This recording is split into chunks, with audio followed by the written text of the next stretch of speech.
पिछली एपिसोड में हमने देखा एसीडीसी सुजुकी के जिस्म पे टेक ओवर कर लेता है। तभी वो स्टोन ऑफ एशिया बोट में डाल के कहीं बेच देता है। तभी जोजो और सीजर अपनी ट्रेनिंग का इस्तेमाल करते हुए सीजर को उसके जिस्म से बाहर निकाल लेते हैं, जिस पर वो सूरज से जल के खत्म हो जाता है। वो सुजुकी से हमें मालूम पड़ता है स्टोन ऑफ एशिया स्विट्जरलैंड स्टेन मॉडर्स में जा रहा है और इस वक्त वो ट्रेन में होता है। तभी वो ट्रेन के करीब वहाँ पे जर्मन सोल्जर्स पाते जो कि उन्हें अपनी बेस ले जाता। अब आगे Ay, ay, ay, ay.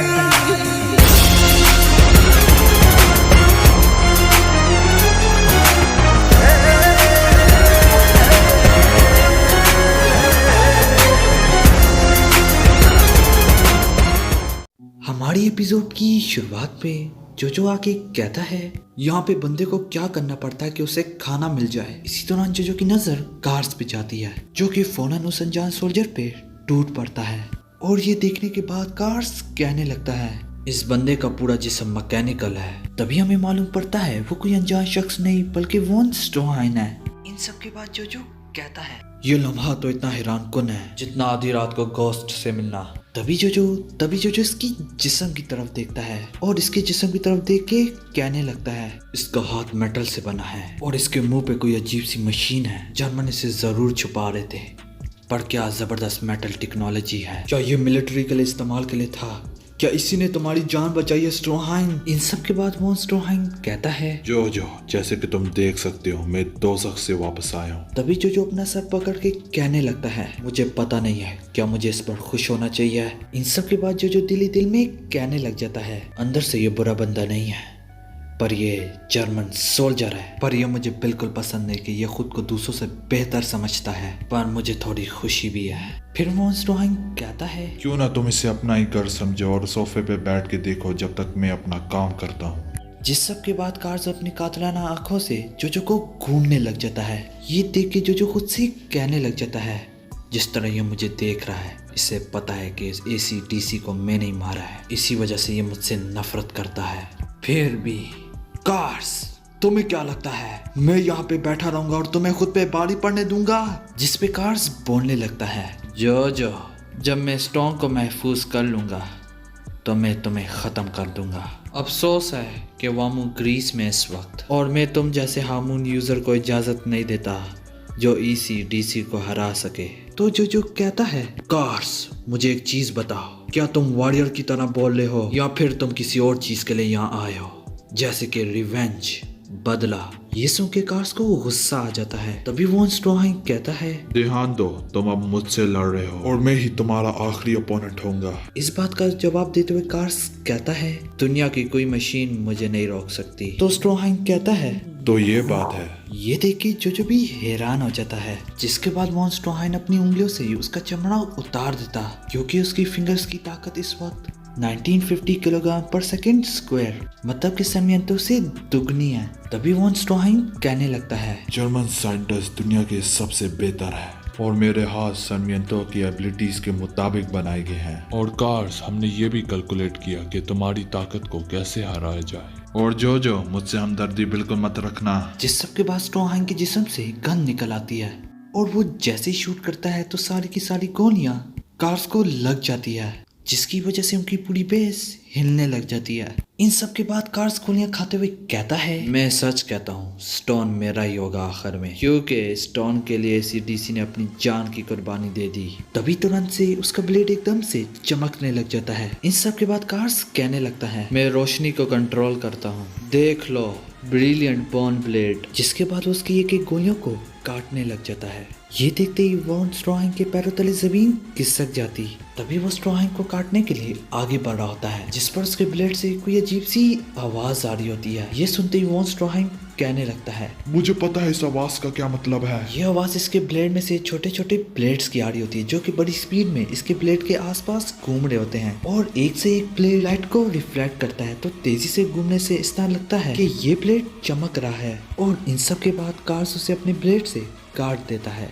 इसी दौरान वो स्ट्रोहाइन रियलाइज करता है कि हम उसे टेक्नोलॉजी से नहीं हरा सकते। फिर कार्स कहने लगता है जहाँ तक बात है सनमियंतों की, वो तो हमारे आगे बच्चा है जिसे हमने एक अच्छे तरीके से ख्याल रखने वाले कुत्ते की ट्रेनिंग दी थी और स्टोन में ले रहा हूँ तभी दूसरी तरफ जोजो दिल ही दिल में कहने लग जाता है, ऐसा ब्लेड जो बुलेट को हवा में ही काट देता है, मैं इसे अपने हाथों से रोक नहीं सकता। अगर मैं हामून को एक जगह पे फोकस भी करूं तब भी मैं इसका अटैक नहीं रोक सकता। और चलते चलते कार स्ट्रॉन्ग के जिस्म में उस स्ट्रॉन्ग को तलाश कर रहा होता है और उसके पीछे जोजो भी आ रहा होता है। फिर से तभी जोजो दिल ही दिल में कहने लगता है, अगर सच बोलूं मैं यहाँ से भागना चाहता हूँ और मैं कुछ सोच भी नहीं पा रहा जो कि इसके ब्लेड को ओवरकम कर सके, पर मैं इसे स्टोन ले जाने नहीं देख सकता। और अगर इसने स्टोन की पावर पा ली तो ये इनविंसिबल हो जाएगा। इन सब के बाद कार्स उसकी एक पॉकेट में स्टोन को पाता और कार से स्टोन का 5000 सालों से इंतजार कर रहा होता है। इसके बाद जोजो की तरफ कार्स देखी कहता है, इंतजार करो, तुम्हारी बारी भी आती है। जिसके बाद मॉन्स्टर की आंख से कोई चीज निकलती है और एकदम से वो बीम शूट कर देती है, जिसकी वजह से स्टोन ऑफ एजा कार्स के हाथ से निकल जाता है। जिसके बाद वो स्टोन बर्फ में स्लिप होने लग जाता है और आगे नीचे की तरफ बहुत गहराई होती है और दूसरी तरफ लिसा और बाकी के लोग आते हैं। जिसके बाद कार्स जल्दी से स्टोन ऑफ एजा के पीछे भागने लग जाता है। तभी मॉन्स्टर हाई के कहने पे जोजो भी उसके पीछे भागने लग जाता है, जिसपे दोनों स्टोन ऑफ हाई के पीछे भागने लग जाते हैं और वो जोजो तक पहुंचता जा रहा होता है। ये देख के जोजो कहता है, जितनी तेजी से ये बढ़ रहा है इसका मतलब ये स्टोन को पकड़ते ही नीचे क्लिप से जंप मार लेगा। कार्स इतनी ऊंचाई से बच सकता है पर मेरे लिए ये तो मौत है। इसी दौरान कार्स जोजो से आगे निकलने लग जाता है। इन सब के बाद कार्स कहता है, जोजो जब भी मैं स्टोन को उठाने के लिए नीचे आऊंगा तो मेरा बैलेंस ऑफ होगा, तो तभी तुम मुझ पे अटैक करोगे ना। तुम मुझ पे तब भी अटैक करोगे अगर ये स्टोन नीचे भी गिर गया। तुम्हें क्या लगता है तुम्हारा प्लान काम करेगा? तभी कार्स स्टोन को पकड़ने के लिए झुक जाता है। इसी दौरान जोजो उस पे अटैक कर देता है, मगर इसी दौरान कार्स स्टोन समेत ऊपर जंप मार लेता है और फिर कार्स हंसने लग जाता है। तभी जोजो कहता है, ये फजूल से तुम्हारे चेहरे पे स्माइल क्यों है, मतलब कि मुझे हंसना चाहिए। मेरी लात मारने का मकसद बर्फ थी। तभी जोजो अपने प्लान के मुताबिक काम करते हुए उसे स्टोन ले लेता है और जोजो उस बर्फ को ब्रेक की तरह भी इस्तेमाल करता है और कार्स गिरते वक्त अपने साथ जोजो को भी ले जाता है। और जहाँ से ये लोग गिरे होते हैं उसकी गहराई 175 मीटर होती है और कार्स का ब्लेड जोजो के जिस्म के साथ जुड़ गया होता है। तभी जोजो अपनी हामुन का इस्तेमाल करते हुए आइस को पकड़ लेता है। इसके बाद कार्स कहने लगता है, मुझे परवाह नहीं, तुम जो मर्जी करो, पर स्टोन मेरा ही होगा। तो जोजो कहता है, यही चीज मुझे तुम्हारी सबसे ज्यादा डराती है। तभी वो दिली दिल में जोजो कहता है, मैं अपने दुश्मन की लापरवाही का फायदा उठाते हुए उसी की लापरवाही उसके खिलाफ इस्तेमाल करता हूँ, पर ये उसका उलट है। जिसके बाद कार्स जैसे ही जोजो पे हमला करने लगता है तो वो आइस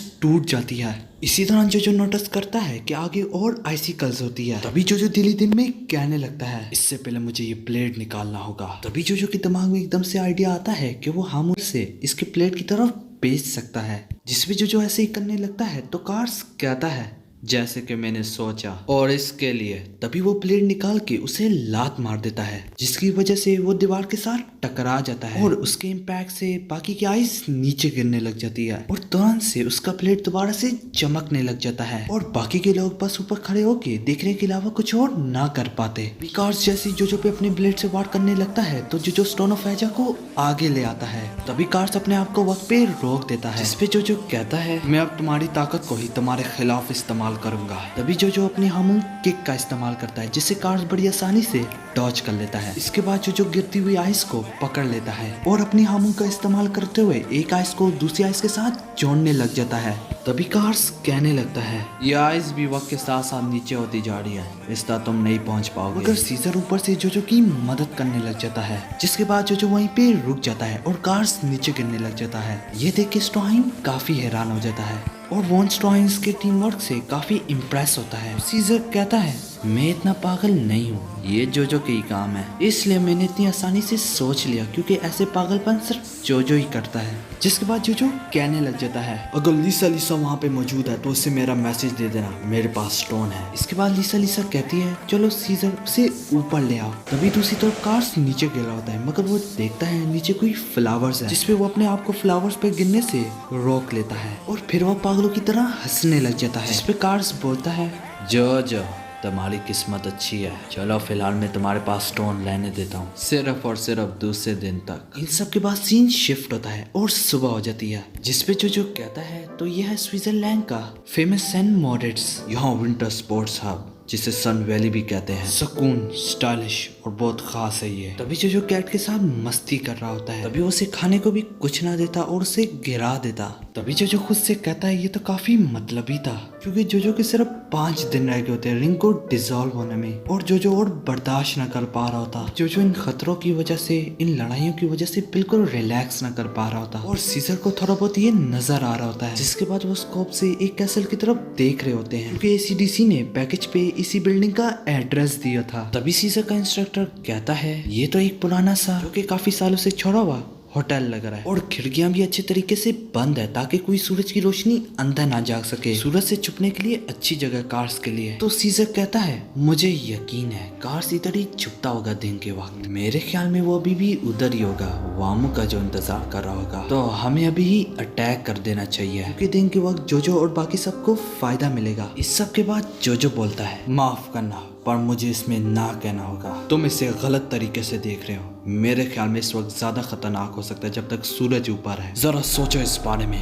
कार्सिस्ता काफी सालों से रह रहा है, और इस तरह वो दिन के वक्त अपने आप को बेकार तो नहीं छोड़ सकता, वरना वो कब का हार चुका होता, जिसपे सीजर्स के खिलाफ होता। इस वक्त उसकी हाइड आउट में जाना और उसे मारने की कोशिश करना एक सुसाइड मिशन है। तभी सीजर कहता है क्या तुम डर रहे हो? तो जो कहता है मैं यहाँ पे सुन त्सू की एडवाइस लेता हूँ, तब लड़ो जब तुम्हें पता हो तुम जीत सकते हो। जिसपे सीजर उसका गिरबान पकड़ के कहता है तो तुम डर रहे हो? जिसपे जो कहता है मैं डर रहा नहीं हूँ, मैं सिर्फ सोच रहा हूँ। सीजर मुझे लगता है हमें इंतजार करना चाहिए जब तक वो हमला नहीं करता। तो सीजर कहता है कार्स अकेला है, उसे हम सब से लड़ना पड़ेगा, हमें अभी हमला करना चाहिए इससे पहले वामू आ जाए। अगर जो वही रट लगाए रखता, जिसपे सीजर भी अपनी रट लगाए रखता, जिसपे वो कहता है कि मैं इस फाइट को एंड करना चाहता हूँ जो हमारे ग्रैंडपा कब से लड़ते आ रहे हैं। जिसपे जो कहता है मरे हुए लोगों का इसमें कोई काम नहीं है। जिस पर सीजर को जोजो की बातें काफी हद तक बकवास लगती है। तभी सीजर अपनी हमू का इस्तेमाल करते हुए जोजो के मुंह पे पंच मार देता है, जिस पर जोजो भी उसे मारता है। तभी दोनों एक दूसरे को मारते जा रहे होते हैं। तभी सीजर का इंस्ट्रक्टर और लिसा बीच में आ जाते हैं। सीजर अकेले जाने का फैसला कर लेता है। फिर इन सब के बाद लिसा भी यही कहने लग जाती है मेरे ख्याल में जोजो ठीक कह रहा है, वैसे भी हमें नहीं पता क्या क्या हमारा इंतजार कर रहा होगा, और ये ऑर्डर है सीजर, फिलहाल हमने इस टोंग को महफूज रखना है। तो सीजर कहता है माफ करना, पर इस बार नहीं, क्योंकि सीजर अपनी फैमिली का बदला लेना चाहता होता है। जिसपे वो कहता है मैं आराम से नहीं बैठ सकता जब तक मुझे पता है कार्स कहाँ पे है। तभी सीजर जाने लग जाता है, जिस पर सीजर का इंस्ट्रक्टर लिसा से पूछता है अभी हम क्या करें?